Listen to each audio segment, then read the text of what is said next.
Coucou les amis, j'ai reçu un colis et du coup je voulais l'ouvrir avec vous, devant vous.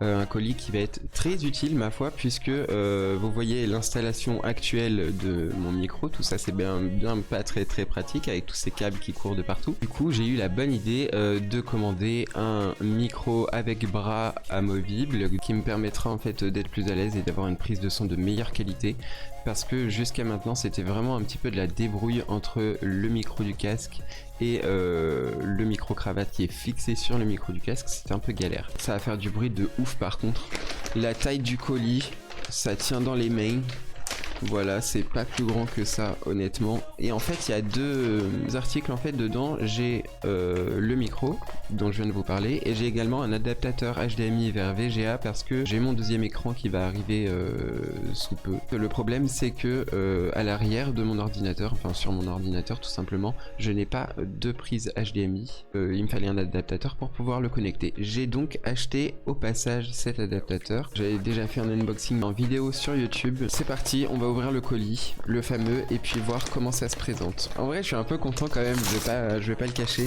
L'adaptateur, ça arrive dans une toute petite pochette comme ça. Je vais sortir le deuxième colis et après on fera l'ouverture en fait. On continue de déchirer du papier pour ouvrir ça. Ah oui, je vous ai pas encore dit. Je fous le papier par terre, on s'en bat les couilles hein. C'est un micro Tonor, 70 € sur Amazon. Et l'avantage en fait c'est qu'il était USB plug and play, donc on le branche et ça fonctionne. C'est hyper pratique. Le colis se présente ainsi. Il est pas très volumineux en vrai. Il est assez léger. C'est pas un placement de produit hein, clairement. En même temps un placement de produit avec 2 abonnés, vous allez me dire c'est pas une dinguerie. Du coup Néaris, tu connais les micros Tonor un peu ou pas du tout? Ouais, ça va être une première fois pour moi aussi. J'avais regardé rapidement sur YouTube des gens qui l'ont testé un petit peu. On a un petit livret pour nous indiquer l'installation. Je vais pas galérer je pense. Donc quand la boîte arrive, quand on l'ouvre, elle est donc présentée ainsi avec le filtre anti-pop par dessus et tout le reste est bien serti dans la boîte et il y a du papier bulle autour de chaque élément en fait. Sauf de l'araignée et de la bonnette, mais la bonnette n'a pas besoin de papier bulle. Elle est un petit peu aplatie par le transport mais elle va revenir, il n'y a pas de souci. C'est de la mousse, elle va reprendre sa forme au fur et à mesure. Le filtre anti-pop qui est de dimension correcte, hein, voyez, comme un filtre anti-pop. Et c'est un filtre double maille. À la fois très rigide et c'est très bien, parce que du coup ça le maintient bien en position. Mais il est quand même souple et on peut vraiment l'adapter comme on veut quoi. En soi, genre comme quasi tous les filtres anti-pop. Je viens de voir qu'il me laisse un petit peu de peinture noire sur le bord du doigt. Je sais pas si c'est quelque part où il y a une vis qui avait effrité un peu de peinture peut-être. Ou alors j'ai tenu un pas de vis tout simplement. On a l'araignée de maintien. Elle permet en fait de réduire les vibrations. La prise de maintien du bras. Donc avec la petite coupelle pour pas abîmer votre surface qui sera généralement le bureau. On a évidemment le câble pour connecter le micro, sinon c'est pas pratique. Ici, le bras dans un papier bulle également. Il est vraiment fin pour le coup. Fin, ça veut pas dire qu'il sera fragile. J'attends de voir à l'utilisation parce qu'en général c'est quand même comment dire, les fixations en fait du bras ont tendance à pas tenir, mais du coup on va voir avec ça. Ça m'a l'air quand même d'être assez solide en vrai et assez rigide. Les tailles nickel. Ok, donc c'est tout bon pour le bras. Et enfin du coup pour finir on a le tant attendu micro Tonor qui est ici. Donc voilà, avec la prise à l'arrière. Ici on a deux boutons de théorie qui disaient que c'était avec un appui prolongé on peut l'allumer et l'éteindre, mais j'ai vu également que ça pouvait être simplement l'allumage et l'extinction de la fonction, je sais plus. En fait je sais plus exactement, il faudrait que je vois ça et que je me renseigne. Sinon j'aime beaucoup le design du micro en soi, il est très simple, très sobre.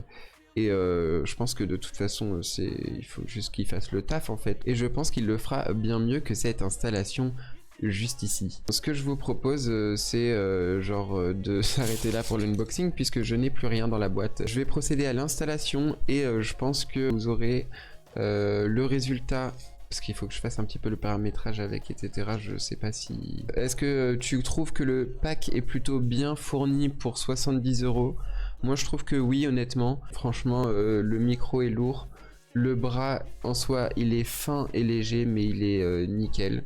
Il m'a l'air solide, faut voir à l'utilisation. Après, faut voir la qualité. Oui, voilà, faut voir la qualité en fait, comme dit Néaris, faut voir à l'utilisation.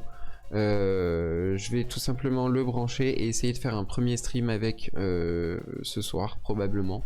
Donc on verra bien ce que ça donne. Et je vais foutre la bonnette dessus quand même, histoire de lui faire reprendre forme un peu plus. Il va falloir attendre quelques minutes qu'elle se rebombe bien. Je vais pas procéder à l'installation en live parce que c'est le bordel et que je vais devoir débrancher tous mes câbles, etc. Il reste peut-être encore un petit truc à inbox. Je vais vous montrer du coup à quoi ressemble l'adaptateur. L'adaptateur lui coûte vraiment pas cher, je crois moins de 20 balles. Je fais des dingueries. Honnêtement, il n'y a pas 46 formes derrière du VGA, ça rentre que dans du VGA. La petite boîte se présente donc ainsi. Donc avec l'adaptateur ici, directement une connexion USB ici. Et une connexion donc jack, ouais c'est bien ce que j'avais vu, ici. Et donc là on a l'embout VGA que je vais brancher à mon ordi.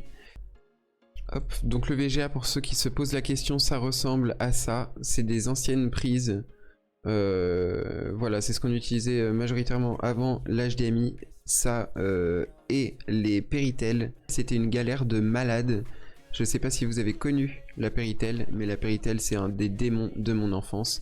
Du coup, merci l'HDMI, merci le DisplayPort, merci la recherche et développement. Pour nous avoir développé de meilleurs connectiques. Du coup, je vais connecter ça en 2-2. Voilà. Oula, j'ai failli arracher le câble encore. Me voilà de retour face à vous. J'ai branché du coup le petit adaptateur VGA. Je vais peut-être du coup remettre la petite boîte dans la pochette le temps de recevoir l'écran. J'espère que ce sera demain. Demain, mon nouveau moniteur. Je galère à rentrer la boîte dedans, c'est une dinguerie. Allez! Non mais je vais pas forcer non plus parce que sinon je vais tout péter. Je vous rappelle les éléments, le bras articulé, filtre anti-pop qui est juste là, le mic avec la bonnette juste ici, le câble pour le connecter, l'araignée du coup pour stabiliser, retirer au maximum les vibrations et donc le pad de fixation qui va nous servir à fixer le bras au bureau. Donc on a tous les éléments, ça m'a coûté 70 € pour ce micro de Tonor, donc c'est le Tonor Q9 je le rappelle, et du coup le petit adaptateur mais dont personne n'a besoin normalement aujourd'hui, sauf si vous avez fait l'erreur de prendre la même tour que moi. Voilà, bon bah je pense qu'on est bon, hein, des bisous.